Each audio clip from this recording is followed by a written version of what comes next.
Hi friends, welcome back to Moss and Mirth.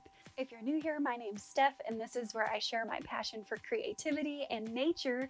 And if you didn't know, I own a little Etsy shop where I sell macrame and clay goodies. So as a macrame artist, I've learned a thing or two and I've found some things that I really love as far as products, rope, materials and resources. So I wanted to share some of those with you today. So let's just go ahead and dive into some of my very favorite macrame related products. So the very first thing you need to do macrame is, of course, rope. So I have two different types of rope that I absolutely love. I do get them both online, and when I order, I normally order large quantities to try and save on shipping, and a lot of times you can get free shipping by doing this. So don't be scared by going and buying rope online. I highly recommend it, especially these two I'm about to talk about. The first rope I want to share with you is from Neuroma Studio. And this is the very first macrame rope I discovered as far as buying online from a specific small rope independent company. And I really, really love this rope. This is their 4mm 3-ply cotton rope. And you can see that it's, a wrapped rope, which I personally really like for what I do. I just like the look of it. And one of the reasons I love this specific rope so much is because of how it frays at the ends. It stays wavy and retains that curl to it. Let me see if I can try to show you. Yeah. So this rope is really nice to use if you want to give some fringe at the bottom of your piece, depending on the design and style you're going for.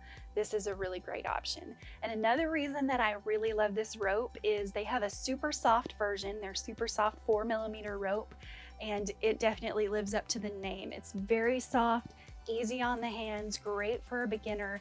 So check that out. I'll have their shop linked down below if you want to go try it out for yourself. The next rope I want to talk about, and I feel is more prominently known, is ganzet. Ganzet is awesome because they always have tons of color variety. I want to say that this is their 3mm 3-ply rope in the pure white color, but they have so many color options. And the reason I really love this rope is because it's great for brushing out. If you need that brushed out look, this rope just brushes out like a dream. Again, I will have ganzet linked down below if you want to go check out their shop. Next, we're going to talk about a fiber artist's best friend, and that is a good pair of scissors.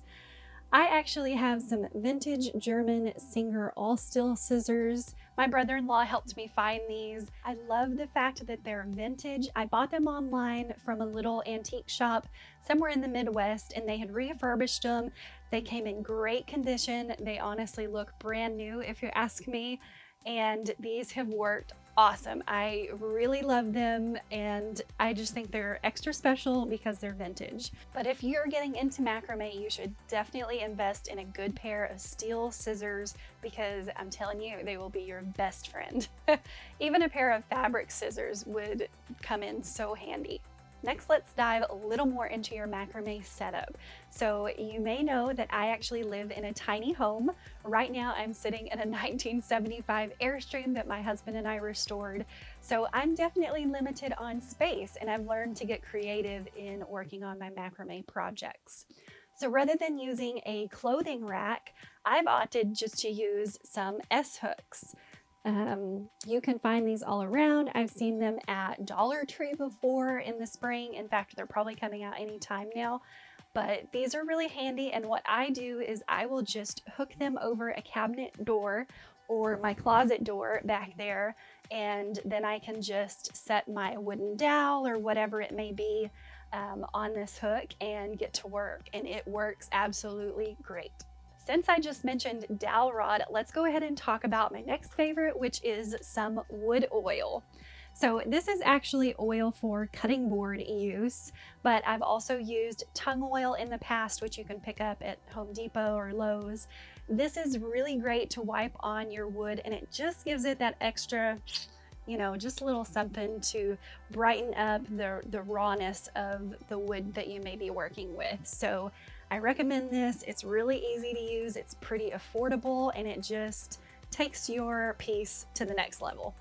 I also want to quickly mention plastic crochet needles. I think I've talked about these before in a tutorial. I've purchased these on Amazon, and actually these curved ones came from Hobby Lobby, but these are so handy when you're working with tails and you need to be tucking stuff in, like on a macro project, for example, or maybe with tying certain types of knots. These are really great to just thread those ends in and maneuver them through your piece as needed. Alrighty, the next thing we're going to talk about is either a pet brush or a wide tooth comb.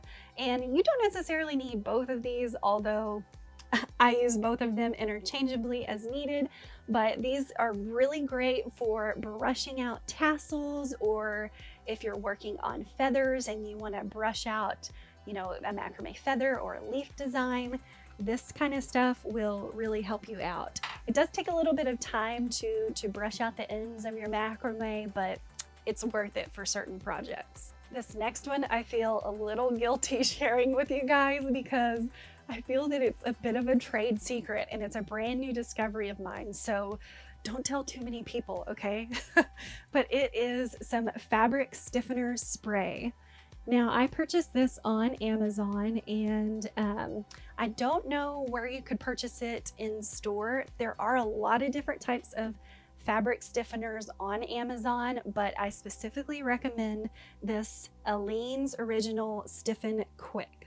This is a spray, and it is great because you can just kind of spray it on a piece at the end, again, like a macrame leaf or earrings, something that you want to hold its shape, but also not feel too stiff. This will help your product retain its shape while also keeping it soft to the touch. And I believe that if it gets wet, you can reshape it. So it's pretty durable, and so far I have loved it on everything I've tried it on.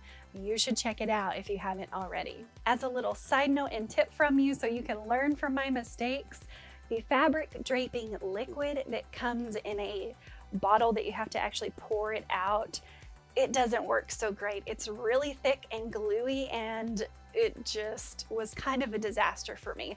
I even tried to water it down and didn't care for how it turned out. So if you're gonna try a fabric stiffener, I recommend getting something in a spray form. I have a couple more favorites for you, and I will overlay the images so you can see. They're a little too big for me to feature right here in this shot. But the first is my magnetic steel desk surface. This was actually made just for me by my husband. He has one as well on his desk. And I love this so much because it is magnetic. So a lot of times when I want to work on a flat surface rather than vertically, depending on the type of macrame piece I'm doing, I like to work with magnets and secure it on my surface and work that way. And it just really helps me save my back and my arms.